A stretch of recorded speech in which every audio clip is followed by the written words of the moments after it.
hiriyaantu jaalallee koo narraa fudhatte. Hiriyaantu tana kan jaaladhu, tana kan kabaju jaalallee koo narraa fudhatte. Maaliif narraa fudhatte kan jedhu mootiyyuu walumaan laalachuudha.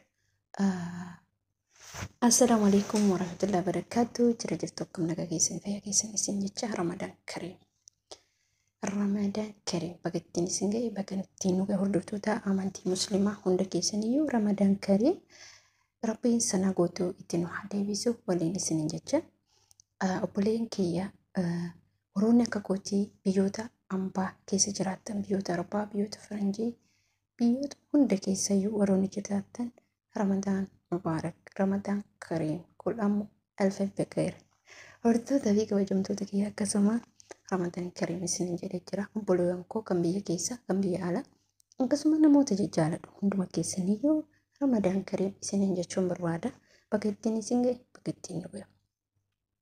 Obboleettiin teennaa har'aa wanni isin nu qoodde hiriyaantu jaalallee koo narraa fudhattee jettee wanta kana nu qoodde jechuudha. Isinillee akka irraa barattan abdii guddaa irraa qaba. Seenaan obboleettii keenyaa kun seenaa hedduu kan keessa darbeedha. Obboleettiin keenyaa akkasitti inni jaalallee koo hedduun jaalladha, baay'een kabaja. Garuu wanta kana hiriyaantu kana kan jaaladhu, kana kan kabaju jaalallee koo narraa fudhattee jetti. Jaalallee isii maaliif irraa fudhatte? Maaltu jaalallee isii irraa fudhachiisuu gahe? Obboleeyyan kiyya yeroo ammaa kana hiriyaa kan jedhamtu lafa kanarratti hin jirtu. Sababni illee maaliif yoo jettan namni yeroo ammaa ofi jiraachuu fedha malee nama hiriyaan ta'e akka jiraattu hin barbaadu. Ofii isaatii jiraachuu fedha. Nuti hoo maal goona? Akkamitti jaalallee keenya qabachuu dandeenya? Jaalallee keenya karaa nuti hin qaban karaa hedduudha jechuudha. Tokkoffaa amala qabaachuu fi hinaafa ofirraa fageessuudha. Lammaffaa immoo abbaa hiriyaa keessa yookiin abbaa manaa keessanuyyuu itti hinaafu dhiisuudha jechuudha. Itti hinaaftan yeroo hedduu bilbilatti bilbiluu dhiisedha. Obboleettiin keenya kun ani hiriyaa kiyya yookiin jaalallee kee hedduu jaaladha, baay'ee kabaja. Garuu immoo hiriyaan too jaalallee koo narraa fudhatti. As keessatti obboleettiin teenya wanni isin nu qoodde isheedha moo isitu balleessaa qaba kan jedhu waliin laallachuudha. Kana furmaata naaf dhaala obboloota koo mee isin koomentii maannaa barreessitanii maannaa jettanii hiriyaan ani jaaladhu, hiriyaan ani kabaju, hiriyaan ani tokkobuu fi hiriyaan ani waan hunda walitti himanne keessa walii himanne hiriyaa koo jaalallee koo isa bultii waliin ijaaradha jedhe narraa fudhattee jirti. Isin obboleeyyan koo maannaan jettan maannaa gorsituu jette. Obboloota koo asirratti obboleettiin keenya kun nama kana yeroo dheeraa jaalachuu dandeetti. Garuu immoo yeroo ammaa kana hiriyaan gaariin koo kuma akka hin jirre hubadha akka kootti jechuudha. Isin akkamitti? Obboleettii teennaa wanni jennu qabu. Eenyu balleessaa qabaaf eenyu balleessaa akka hin qabne san walumaan laalla jechuudha. Fakkeenyaaf hiriyaan ta'e sun erga si jaalatti ta'ee namni suni deemee yoo hiriyaan ta'e suni isa san mucaa san kan jaalatu ta'e isa ta'a garuu hin beeknu jechuudha. Kuni wanni wal bira qabamee qoratamuu miti. Garuu immoo suuta keessa dhugaan hin baate. Isa si gatee deebiif immoo riskiin kee lafa jirti. Obboleettii teenya akkasina jechuudha. Maal hojjettan obboleen kee yeroo ammaa kana keessatti hiriyaa gaarii kan jedhamtu gonkumaa jirtu. Hiriyaa gaarii dhiisati an akkam jedhe sanitti hima obboleettiinuu obboleessiyyuu bakka hin amansiisu yeroo ammaa jechuudha. Of eeggannoo cimaa barbaachisa. Gisee ammaa immoo firumatu firatti deebi'aa ta'a. Hin beekamu wanna fokkataa jechuudha. Hiriyaan himmuutuyyuu ani akka kootitti akka yaalutti otoo shamarreen takka dhiira tokko jaalala kan gaafatu taate jaalala yoo qabu yoo si jaaladha jedhan dogongora isaati jechuudha. Akkasuma shamarreen takka illee yeroo dhiirri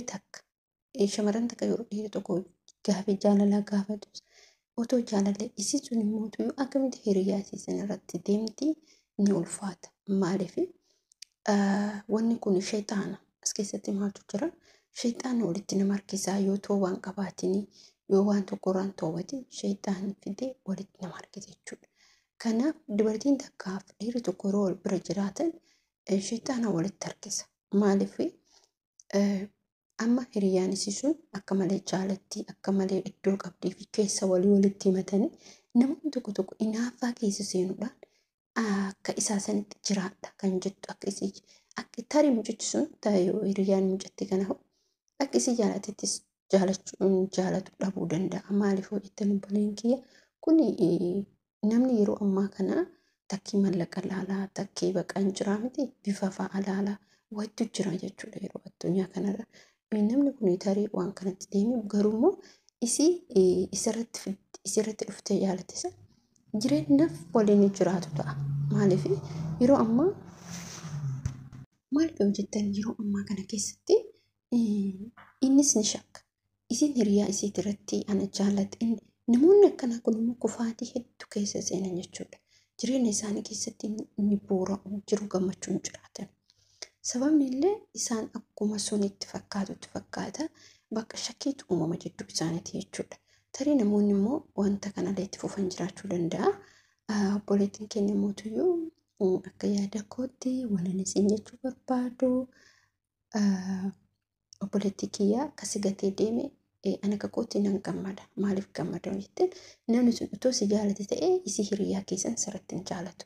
Otoo si jaalate ta'ee isii hiriyaa keessanii akkuma iji hiriyaa ati ilaaltu sana ilaala malee fidee sirratti hin jaalatu abadan jechuudha. Maaliif si jaalata waan ta'eef garuu namni sun deemuun isaanii waan itti gammade sin jaalatu waan ta'eef hiriyaa keessatti jaalatee sin jedha. Obboleettii kiyya atis akkasuma hiriyaan kee Rabbi waan kana masii katabe hin dhabdu. Isa jaalatteef miti. Namoonni akkanaa kun hedduutu jira. Wantoonni akkanaa kun hedduutu jira. Maal isinitti fakkaate? Namni ilkaan masitti addeessaa bakka hiriyaatti yasiin jedha. Gisee amma hiriyaan hin jirtu abadan jechuudha. Maaliif hundinuu ilkaan sitti addeessitanii garuma si nyaatu soqachuudha. Keessattuu ijoollee biyyoota Arabaa jiran waan akkana walirratti kan raawwatan jechuudha. Ijoolleen mana tokko keessa jiran amma fakkeenyaaf bilbila walii wal jijjiiruu bakka waan adda addaatu jira miti. Amma walitti garaa himatu bakka ani hiriyaa toon hin qaba hiriyaa akkan jaaladhuun qaba. Keessa koonnis sirriitti walitti himana jechuudha. Akkanatu hiriyaa deebitee mootuyyuu asuma garagaltee hiriyaan tokko sirratti deebitee waan hin taane dhalate. Ijoolleen keessattuu mana biyya ambaa dalaga nama 2-3 ta'anii sirriitti garaa walitti himatu wal jajjabeessu wal bira dhaabbatu jechuudha. Garuu mootuyyuu si jara garagalteetiin si nyaatti jechuudha sanatti. Maaliif akka ta'e bicha hin beeku wallaahi. Ijoolleen keenya hedduun isaanii utuma asii wajjin nyaatan siqalan jechuudha. Hiriyaa gaarii tokko argan bakka dafanii ofii qabachuu fedhan. Hiriyaan tuni tiyyatuni haa qabattu nama kanaa haa wajjin jiraattu nama kanaa haa bultii wajjin ijaaratu jettee yaaddu ofiif yaadde jechuudha. Ofiif yaadde bakka hiriyummaa isiisan gatte jechuudha. Kun wanti akkana kun baay'inaan jira jechuudha lafa kanarra. Saba keenya bichaa miti saba hundumarra jira jechuudha. Uummata adii kanarra illee ni jira. Keenya bichaa miti dhuguun dubbachuu waa hedduu jira garuu akkuma nuti dubbannu isaanillee dubbatanii. Kanaan jechuudha of eeggannoo ijoolleen keenya godhuu qabdanii nama hundatti garaa keenya himate nama hundatti lakkoofsa jaalallee keetii abbaan manaa keetii hin jijjiiran jechuudha. Gaafa lakkoofsa jaalallee keetii yookiin abbaan manaa keetii san jijjiirte wallaahi dogongortee jechuudha. Sababni illee maalinni yeroo ammaa kana wallaahi hin jiru ilmi namaa hin jiru waan ta'eef ilmi namaa bakka jireenya isaa diggaa qofa malee ijaarsa waan hin deemneef obboleen kee immoo waan akkana kanarraa of eeguu qabnaa cimsinee of eeguu qabnaa jabaannee jechuudha. Maaliif hojjettan yoo hin jabaatin abbaa manaa keenyas qabachuuf hiriyaa keenya qabachuus dursaa immoo amala kee qabachuu qabda. Itti naafuun dhiibbaa guddaa qaba. Bilbila dhibba guyyaatti bilbiluu dhiibbaa guddaa qaba. Namni sun siifata takkii hojii jira takkii bakka si jaalatus garuu yeroo isaa beekuu qabda dirqama. Yeroo inni sa'aatii qabu qonnaa isaa qabutti yeroo inni bakka hin jiraamte kana addaan baafattee yeroo sanitti dhayxillee dubbiftee deebi'uu ni dandeetta. Maaliif bakka yeroo isaatti waan ta'eef innillee yoo si jaalate ta'e yeroo boqonnaa isaa sanitti si bilbilee si dubbisee nagaa si gaafatee si jajjabeessa jechuudha. Yoo jaalalles ta'e yoo abbaa manaa keetis ta'e garuu yeroo inni hojii irratti yeroo hundi bilbiluun isa dhibbaa irraan geettan ta'e dhugaa rabbi baay'ee tokko nama dhibbisa jechuudha. Kanaafuu nuti mootuyyuu maal gochuu qabna? Wanni kanarraa of eeggannoo cimaa gochuu qabna. Amaloota garaagaraa baasuu hin qabnu. Amaloota hin taane nama jaalatte irratti baasuu hin qabdu jechuudha. Nama sana erga jaalattee baqqaa wajjin jiraadha buruuf jettee waan hundumaa wajjin karoorfattanii gara bultii ijaaruu keetiiti. Tokkoffaa namni amala qabu kalas wanni dubbii isaanii jiru. Dhiironni immoo yeroo amala qabaatan kana keessatti baqqaa amala dubartoonni amala qaban duuka tarkaanfatanii kanaaf isin jechuu barbaadu obboleen keenya nuti mootuyyuu hiriyootarraa hiriyoon yeroo ammaa waan hin jirre hiriyaa baddurraa fagaachuudha. Hiriyaa kan si ta'u bilbila keetiif mataa kee qofa jechuudha. Yeroo of mareechuu barbaadde kophaa kee mareechuu hin dandeetti barbaaddu barreessite barbaaddu immoo daftara kee irratti barbaaddu immoo bilbila kee irratti barreessite yaada keessa wanta yaaddu san jettee ba'uu dhiifte yaadannoo godhattee kaachuu dandeetti.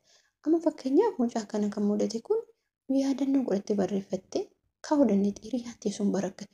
Amma isa otoo hin taane isheedha jechuudha. Hiriyaan teessuun barakkan akkana nakkooti jettee yaadannoo kaachuu dandeetta malee teettee boodsee sammuu cinqite jechuudha. Ani kana si dhaamaa obboleettii kiyyaa siifillee riskii lafa jirti. Wanni si yaaddessuu, wanni si boochisus hin jiru.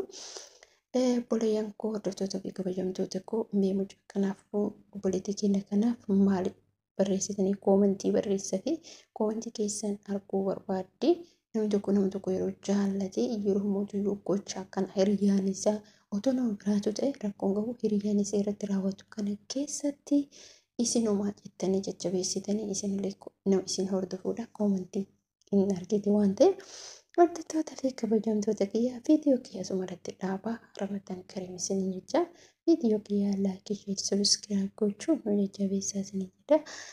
Ani Munaa 24 laayik gochuun sabiskiraayib gochuun akka nu bira dhaabbatan abdii isinirraa qaba. Ramadan Kariim kulamootoo LFPK hordoftoota fi kabajamtoota koo namoonni jaalladhu kan biyya keessaa kan biyya alaa akkasuma bakkuma jirtanitti namni jaaladhulee kan na dhagaa jirtus kan na dhagaa hin jirre